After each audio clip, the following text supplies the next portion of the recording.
Welcome to another edition of the BrownsZone.com Zone Coverage Podcast. My name is Andy Barch with AM 930 WEOL and 100.3 FM. And as always, I am joined by Scott Petrak, Browns beat reporter for the Chronicle, Telegram, Medina Gazette, and of course, BrownsZone.com.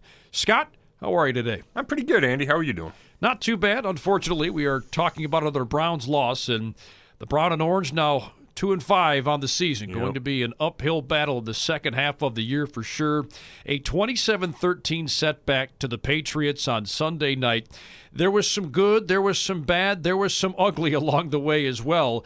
Scott, let's start with your three major takeaways from Sunday's loss to the Patriots. Sure, and I'm sure we'll get into all these areas more as we talk, but the same mistakes keep happening, right? And you thought they'd be cleaned up, or you hoped, if you're a Browns fan and the Browns coaches, that it would be cleaned up coming out of the bye week. Yet, still turnovers, still penalties. It's mind-boggling that it continues to happen this late in the season. Number two, and this leads right into it, you got to talk about Freddie Kitchens. And is he capable of doing this job? And we'll get into that a lot more. But I don't think there's any way you leave the New England game without having doubts about Freddie. And I don't think that's how anybody wanted to think about the first-year head coach this far into the season when, especially, everybody had these playoff expectations. And, you know, the team still believes all its goals are in front of them and they can still reach the playoffs. Having said that, at 2-5, with your head coach making mistakes, there's just too many questions for a team that, you know, everybody thought would be way ahead of where they are right now. And then the third, I want to talk about Nick Chubb for a little bit because he's a part of those turnovers against New England and had the two big fumbles on back-to-back carries. And the first one, not really his fault. Joe Bitonio gets knocked down, his leg flies up and, like, rips Nick's hand off the ball. I mean, talk about fluky. That's a fluky play. And then Chubb comes back with aggression on his next run and tears down the field, and the guy comes up from behind and knocks the ball out. And obviously, the running back has to protect the ball. And especially on that long carry, you got to sense the guy coming, and you know you just can't fumble in that situation because it's a huge swing. The Browns are going in for a touchdown, it looks like. But the bigger point is Nick Chubb has been your best player. Nick Chubb ran extremely hard after the two fumbles and still went over 100 yards. I think it's 3 straight games that he's been over 100 yards rushing. And I just love the mindset about him. And what struck me is you're watching that game, and on the second fumble, you know, the ball gets away and there's a scramble or a scrum to recover it, and Chubb was so distraught, he turned and walked to the sideline. Like, they're still fighting on the field, and he just couldn't believe he fumbled 2 straight plays and walked to the sideline. And I thought, man, this guy's shaking, and he obviously was. And the players, teammates are trying to talk to him and the coaching staff, but he's able to gather himself and recover and have another strong game after that against a really good defense. So I just felt it was important to talk about him because he was such a big part of the game, but he's also such a big part of this team and moving forward, and it wouldn't shock me in the slightest if he has a monster game against Denver. We'll come around to that Denver matchup here in just a little bit because there's some talk about how that could essentially be a must-win game for this team at this point when you look at what's ahead of the Browns down the stretch here. Well, one of the bigger takeaways, again, we talked about the good, bad, and the ugly. This might fall in the latter category here, but is there any good explanation for that fourth down, fourth quarter debacle that Freddie Kitchens created on Sunday? I'm going to go with no. But let me try to explain it, though. And we talked to Freddie. He talked after the game. And then we talked to him on Monday. So this is what happened. They're down 17, right? It's 27-10. They start the drive with about 8 minutes left. He knows they're not going to punt because you can't punt in that situation. You're just not going to get the ball back in time. Freddie is certainly not a guy to play for a closer loss. That's just not his MO. So they were going to go for it. Where he failed is not letting everyone know that they're going to go for it regardless. Like, he should have told the special teams coordinator, Mike Prefer, we're not using the Scottish Hammer, so don't have anybody ready, right? The special teams are not going to be used unless we're kicking a field goal. But he didn't convey that message. So it's 4th and 11 from your whatever it was, 20-yard line, let's say. And the punting unit is just used to running on the field. So 4th and 11, they start to run on, and Freddie either didn't think he could stop him in time, the offense didn't know what to do, so half the offense leaves. Confusion. Shouldn't have happened. Once there's confusion, I then think Freddie did the right thing. He chose not to call a timeout because he thought that was valuable to keep one, and had the punt team take a penalty on purpose. And that's fine. So you're at 4th and 16 instead of 4th and 11. You're not going to convert either one, but you're going to try. I'm fine with that. The error was ahead of time, not being prepared when the drive started and conveying that message. Once the confusion started, then I think he was fine. The penalty's fine. Going for it on 4th and 16 is the right move. But it just shows you one of those moments where it feels like Freddie's not quite, I'm not going to say not quite ready to be a head coach, but things maybe are moving too fast for him. He's not on top of everything. I guess that's what I'm trying to say, that it's one of those moments you can say, obviously, Freddie didn't handle it correctly when you know a guy like Bill Belichick. And I know that's a tough comparison. You know, he just won his 300th game. But they were on opposite sidelines. They have the same job in this league, and Bill wouldn't have let that happen, and Freddie did let it happen. And I think that's interesting because you hear people on both ends of the spectrum, those that were certainly in his corner to hire him, you know, not a few months, but way back when. And you have a lot of other people that were never really in his corner to begin with. And it's almost like they're looking at instances like this to kind of hammer down on him. But you're getting to that point in the season where people are really starting to think that maybe he's in over his head. Now, that doesn't mean that he should be relieved of his duties or anything like that. He shouldn't be fired. We're not going that route. But I think a lot of the conversation starts to steer towards, should he still be the head coach and be calling plays? Because you feel like there's a little bit too much on his plate right now. Do you think a lot of that has formally set in here? Yeah, I think these are all legitimate and fair discussions to have. And I do think you're right when you say you're not ready to talk about this or that. It's a huge leap to go from Freddie's struggling to Freddie needs to be fired, right? That's a big leap. And I'm not ready to take that leap. And I wrote the other day, I'm not even ready to say he's in over his head. I will say he leaves me scratching my head time and time again, and that's not what you want from a head coach. Now, I do give him some leeway because we know he's a first-year coach. He's never been a head coach before. There are going to be growing pains. And I think this is a struggle, and I think it's especially a struggle in today's world and today's NFL specifically. And you can chime in and correct me if you think I'm wrong here. But when you have guys like Sean McVay that come in and have instant success, and to a way lesser degree, Matt LaFleur up in Green Bay this year, everybody expects, well, my coach should have that same instant success. Why isn't my guy a genius?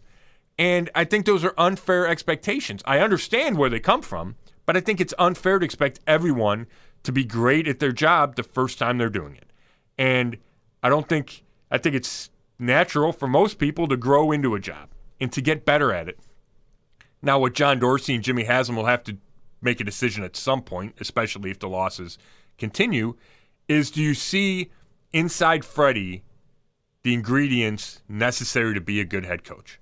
Does he think fast enough? Is he smart enough? Do the players respect him?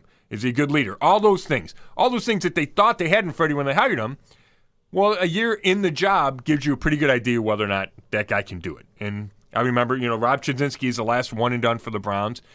Joe Banner hired him, loved him, and then thought halfway through the season or whatever point through the season, 8 games, 10 games, man, this guy's not going to cut it. So if you ever got to that point, eventually you have to cut bait and whatever. But we're getting way ahead of ourselves with Freddie. And what I think is interesting with him, and like I said, it's a complex issue. You watch the game and you go, man, I don't like that decision, right? I didn't like the pop pass after the 2 fumbles that wound up getting intercepted. I thought that was a bad play call. And that's on Freddie. He's the play caller. We flash back to that Seattle game. I did not like the time management at the end of the first half, and then Freddie defends it. So there's stuff, almost every game where you go, gosh, for the 4th and 9 draw call against the Rams. There's stuff every game where you're like, geez, Freddie, I think that's a bad decision or a bad call or a bad clock management, whatever it is.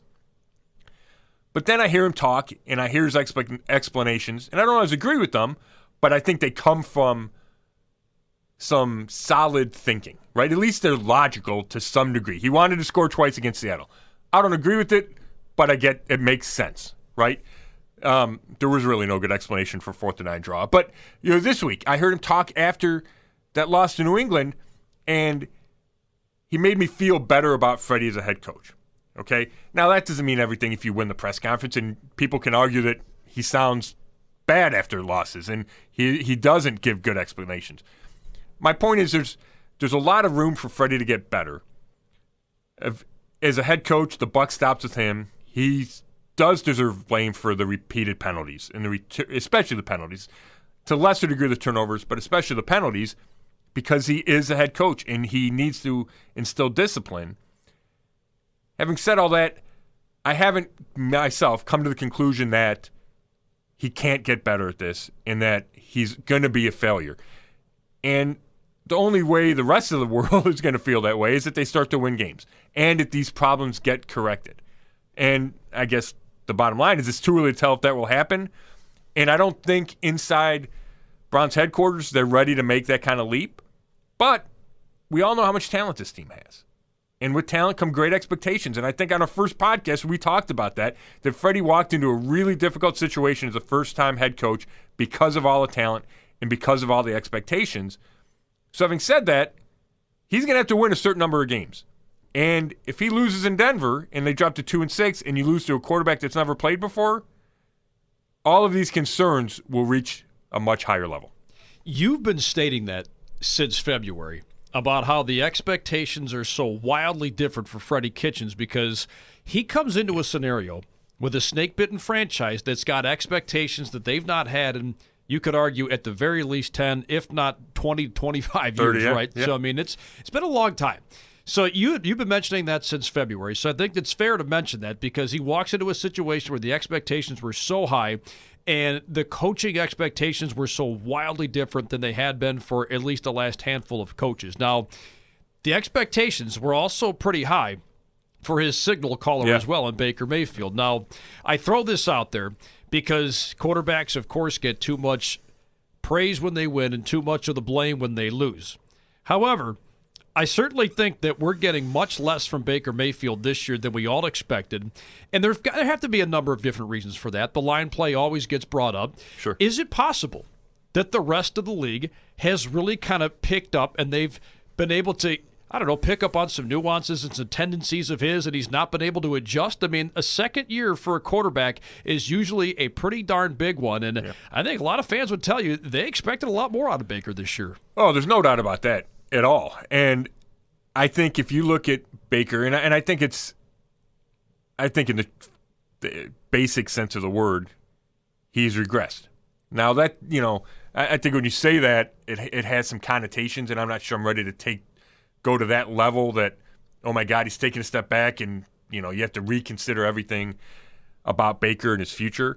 But his play isn't as good as it was as a rookie. I think that's what I mean. And I think that's clear. And I don't know if Baker would argue that with you. Now, if you look at factors for that, I do think you're right. I think the number one factor is defenses have made an adjustment. And he, with the coaching staff and with the offensive line, has struggled to make the corresponding adjustment. And, like you said, it's not just him. And you need to help him out. And, the receivers haven't caught everything. And the line's been hit or miss. But I also think Baker has not helped the line. I think he's made the line look worse than it's played by either trying to bail, holding the ball too long, not making quick decisions. All those things work hand in hand. But I also, and we talked about this, I think, over the bye, Baker's accuracy has been an issue. His completion percentage is down. The interceptions that are tipped are usually on slightly errant passes. And for a guy that I thought that was his number one attribute, that's unsettling. I don't think it's a lifelong problem. I think he'll fix it, but right now he hasn't been nearly as accurate as he needs to be. But having said all that, I thought against New England, I saw signs of progress. I do not give him responsibility on that interception, on that little pop pass shovel. His head's turned to the right because it's a little misdirection. I don't think he could have held on to that ball. So I take the blame away from him, and so did Freddie Kitchens. So therefore, he would have gone a game without an interception. Now, Stephon Gilmore dropped one in the fourth quarter. It was a bad pass or bad decision. It was kind of between Jarvis and Odell. So maybe he deserved one and he got one, whatever. But, he's had some bad luck, so maybe he deserves some guys to drop some interceptions. Denzel Ward dropped a Brady interception, so that happens in this league. But I thought, especially after watching Sam Darnold on the Monday night against the Patriots, see ghosts and look completely overwhelmed and overmatched, I thought Baker handled that Patriots defense, which is a historic defense, or at least playing at a historic level. I thought he handled it well. I thought he got the protection. He set the protection correctly. He got the ball out of his hands. I think he was sacked 5 times. A lot of those were late. I thought he did a better job. I thought he handled what was a tough situation against a really good defensive coordinator in Bill Belichick, a really good defense, bad weather conditions, a terrible start with the 3 turnovers. You're down 17-0. I thought he handled it well. So I saw progress from Baker against New England. Now he needs to continue it, and he needs to get on that kind of second-half run that he did last year. Yeah, and I think those are all very, very fair points about Baker Mayfield. I think we're getting to that point where people are expecting him to start making those adjustments if other defensive coordinators are kind of hip to his style, for lack of a better term, and they're picking up on those tendencies. The expectation, fair or unfair, and I think you mentioned this a couple weeks ago, you were the first pick in the draft. Right. Fair or unfair, there's an expectation when you are picked that high. Well, exactly. And I think it is fair because Baker wanted to be taken number 1. I mean, some guys, you can tell just they don't want that much pressure, right? Oh, man, it would have been better if I was picked 8th than 1. You just get that sense. Baker never gave off that vibe. He wanted to go number 1. And I think the second part of a quarterback, and not the second part, but another issue with the quarterback, and maybe this is unfair too, the great ones lift the play of everyone around him. And maybe that's unfair for a second-year guy to put that on him. But when we talk about, the line's not helping him and the receivers aren't helping him, Aaron Rodgers helps his line. He helps his receivers. I mean, he's thrown to no-name guys, but if you make a perfect throw, it doesn't matter. So I think at some point Baker has to do that and elevate the talent around him. That's what makes a great quarterback a great quarterback. So we haven't seen that from him this year for sure, and I think that is needs to be part of his evolution. But you know what? I wanted to go back to Freddie just for a second. I would love to hear what you think. Like, have you reached that critical point with him? Are you at the point where you're starting to, you listen to talk radio, right? It's Jim Harbaugh, it's Lincoln Riley. Like, have you gotten to that point with Freddie yet? No, not yet, because I don't think it's fair to do that 7 games into the season. I think if you've gotten to that point 7 games into the season, then I have to question why you hired him to begin with.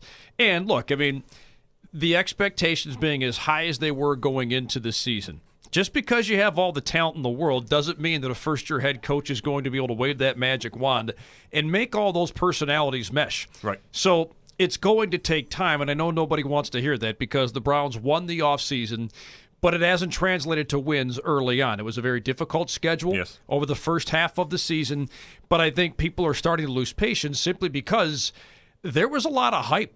From February straight through the end of August, everybody expected that this team was going to hit the ground running. There weren't going to be any issues. And look, not every move's a home run. Olivier Vernon, he was one of those guys I think that we expected he was going to be an outstanding Pro Bowl caliber player from day one. And you were going to forget the name Kevin Zeitler, right? Yeah, right. Well, losing Zeitler, I think, had a profound impact on this offensive line. So you essentially strengthened one end of the trenches and you weakened the other. And I think that's had an impact, too, on what Baker's done. And, again, not every move that you make is going to be a home run. So I don't think it's fair.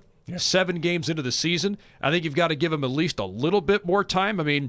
Coaches have to be given at least a year. Even in today's NFL, you've got to give them a chance to figure some things out. You can't just pull the plug after half a season. No, I agree. And it would look so much different if they didn't have these penalties, right? Because it's so easy to pin on a coach, and it's so easy to say that's a lack of discipline.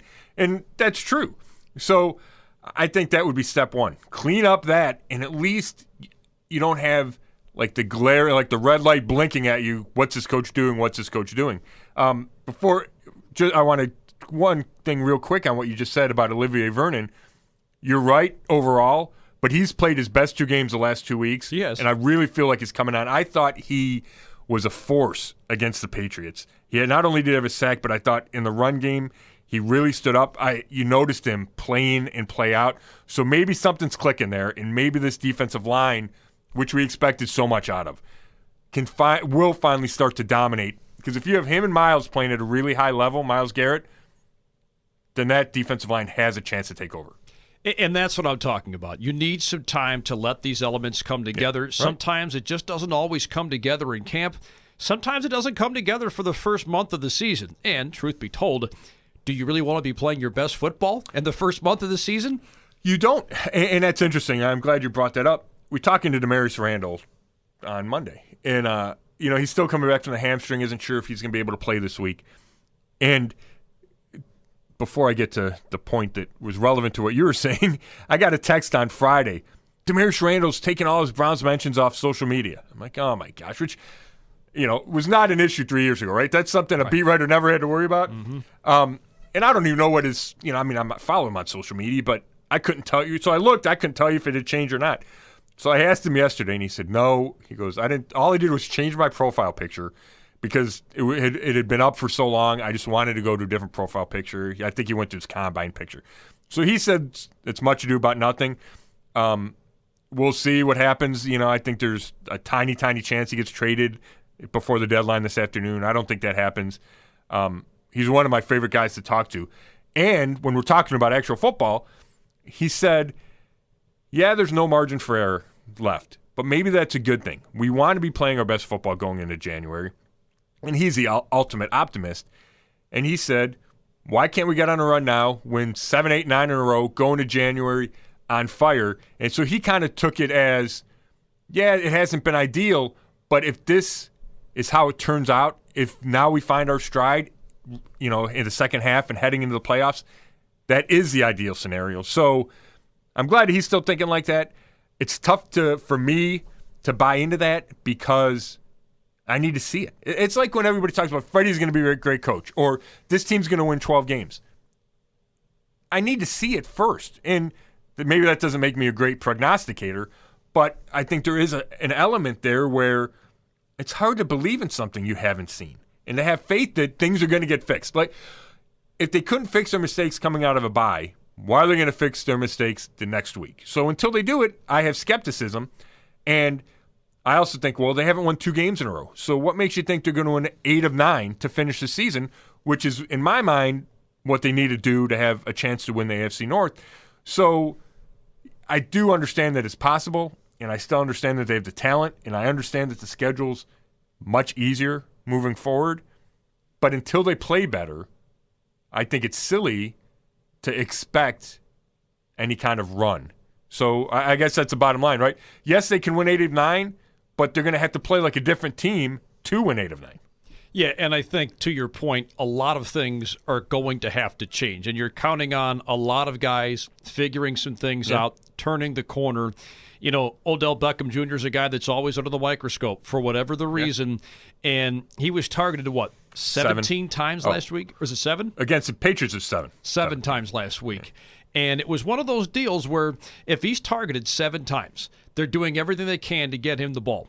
But before the season, we talked about how deep that wide receiver room was. Yeah. So you start to think to yourself, okay, if he's double-teamed, what happened to the rest of the talent in that room? Why aren't more balls being completed to the rest of the guys in that group? And, these are questions that, again, have gone unanswered throughout the course of the season. And that's why I think a lot of people are very, very concerned because these are questions we thought we would have answered 3 or 4 weeks into the season. The defensive line, you talked about Vernon turning the corner.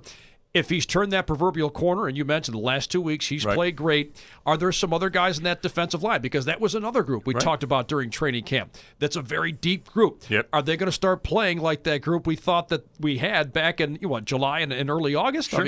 These are all questions I think that people are looking for instant gratification on right now. And if they can come together and gel, then sure, these next 2 months can be pretty special. But you're right. Until you actually see it, it's awfully tough to believe it. Exactly. And I'm glad you brought up Odell because the thing is you've seen it with him with the Giants, and you've seen it in tiny flashes here, right? The first half of the Seattle game, he had an impact. That Jets game with the long touchdown run. But they're 7 games in and still haven't figured it out yet. And he's not completely satisfied, right? He said after the game, man, I thought we were going to try to take advantage more of the matchup against Gilmore. And they ran a couple of hitches. They ran a couple of corners. He dropped the back shoulder, which was a big third down play he needs to catch. So he hasn't been playing at the level you expected. But you know it's in him, and the offense hasn't quite figured out how to use him. And he has 1 touchdown. Jarvis Landry has no touchdown. I mean, it's hard to fathom that 7 games in. When you really go back and look, you had Baltimore where they had a really good offensive game, and you had the first quarter plus in Seattle. And that's it, where they've had sustained success on offense. And that goes back to Freddie as well, and it goes back to Baker, and it's all of it, right? So you keep looking at these pieces going, man, if I assumed Odell would be great, so it's going to happen. Well, it's got to happen, right? Right. And you're right, the defensive line, we assume it's going to dominate. Well, how about dominating? You know, and it hasn't been ideal circumstances. You look at, like, the 49ers. They had a big lead against the Browns, and they could unleash Nick Bosa and the rest of those guys. The same thing happened against Carolina last week, and the 49ers dominated. Well, maybe that happens against Denver. Maybe the Browns get a lead, and they just kill the quarterback who's never played before, Brandon Allen, right? And all of a sudden, the defensive line looks like everyone expected. Like, certain stuff needs to line up for that to happen, but it hasn't. Nick Chubb has really been, and you can argue Myles Garrett because he's got 10 sacks, so it's hard to diminish that. Even though I don't think he's quite dominated like you'd hope he would, even though he's on pace for 22 sacks or whatever it is. Nick Chubb has lived up to expectations. He's been great. I don't know if there's another guy on this roster. You know, I mean, Schobert's playing well. I mean, I just don't know if there's another guy where you go, of all the big-name guys, who's played like I expected them to play? And when you talk about 2-5, I think that's a lot of reason why they're 2-5, and I think you make a real good point there.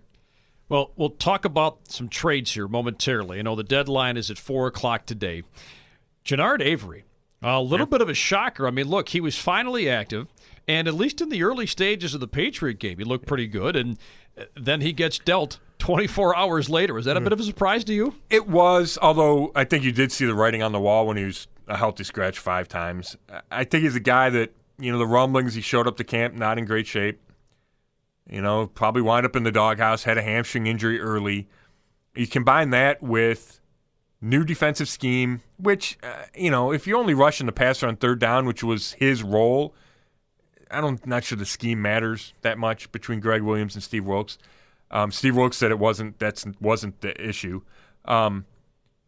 You know, they like Chad Thomas. He was a 3rd-round pick. Avery's a 5th-round pick. Thomas is bigger. You know, Avery's a small guy, squatty.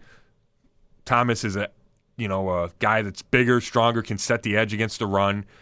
So, but it is a mystery when you watch a guy get off to such a hot start as a rookie. And I get 4.5 sacks, played every game, 5 starts, all that.